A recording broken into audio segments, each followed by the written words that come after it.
উত্তরপ্রদেশের বিধানসভায় সিএম যোগী আদিত্যনাথ অধিবেশনের মাঝখানে হিন্দুদের জন্য গর্জে ওঠেন।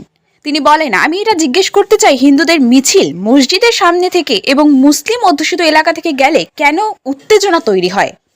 समाज का कोई पर्व और त्योहार का कोई जुलूस वो हिंदू मोहल्ले से सुरक्षित निकल जाता है, कोई दिक्कत नहीं होती। मंदिर के सामने से भी निकल जाता है, कोई समस्या नहीं होती। लेकिन इस समस्या केवल वहीं पे क्यों खड़ी होती है जब कोई हिंदू शोभा यात्रा किसी मस्जिद के सामने से, किसी मुस्लिम बाहुल्य क्षेत्र से निकलती है, तब क्यों तनाव पैदा हो जाता है? तभी क्यों झंडा लगाने में क्या समस्या आ रही है? क्या भारत की धरती पे केसरिया झंडा नहीं लग सकता? क्यों नहीं लग सकता? क्यों नहीं लग सकता? मैं यही पूछना चाहता हूं, आखिर ये दंगे क्यों किए जाते हैं? और बहराइच का मामला, महाराजगंज उस कस्बे का, जहां के बारे में आप कह रहे हैं कि लगातार मुस्लिम बस्ती थी, मोना जी ने भी इस बात को कहा कि बस्ती थी, प्रशासन नहीं था, 4 कंपनियां पुलिस थी वहां पे, और दंगा सड़क पे नहीं हो रहा था, गोली घर के अंदर से चल रही थी।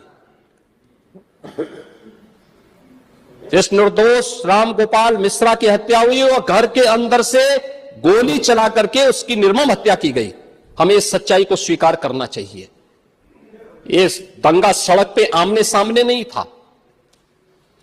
अगर पुलिस घर के अंदर घुसती तो लोग फिर कुछ और आरोप लगाते।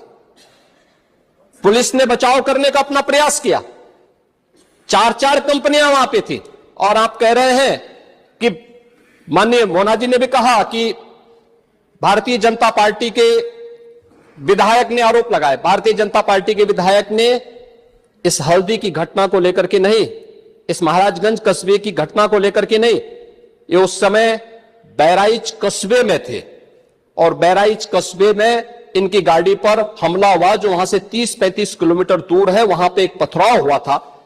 मैंने भी इनको कहा था, मैंने कहा देखो तुम्हारे उस क्षेत्र में दंगा हुआ है, तुम वहां तत्काल जाओ, लोगों को कंट्रोल करो। लेकिन उसको कैसे तोड़ मरोड़ करके प्रस्तुत किया जा रहा है? इन्होंने जो तहरीर दी वो दूसरे मामले में दी है, उसका इस घटना से कोई लेना देना नहीं, लेकिन उसको किस तरीके से जोड़ करके देखा जा रहा है। मैं चाहता हूं कि हिंदू मोहल्ले से और हिंदू मंदिर के सामने से मुस्लिम जुलूस निकल सकता है, तो मुस्लिम मोहल्ले और मस्जिद के सामने से कोई हिंदू शोभा यात्रा क्यों नहीं निकल सकती? क्यों नहीं निकल सकती? और यहीं पे विवाद शुरू होता है। यानी आप चाहते हैं कि आपके पर्व और त्योहार तो शांतिपूर्ण तरीके से मनाए जाए। कौन नहीं कहता भी? आपके संभल में था, शिया सुन्नी का भी विवाद हुआ था 1976 में। पूरा विवाद तो शिया सुन्नी का था। उस समय जामा मस्जिद के कब्जे को लेकर के इसी बात का विवाद था। आप इस सच को धूल मत डालिए उस सच पे।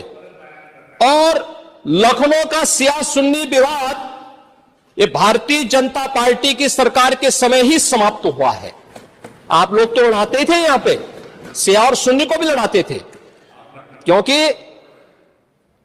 क्योंकि आपकी तो शुरू से ही राजनीति थी बांटने की और फिर कटवाने की, और इसलिए हमने कहा कि न बटेंगे और न कटेंगे।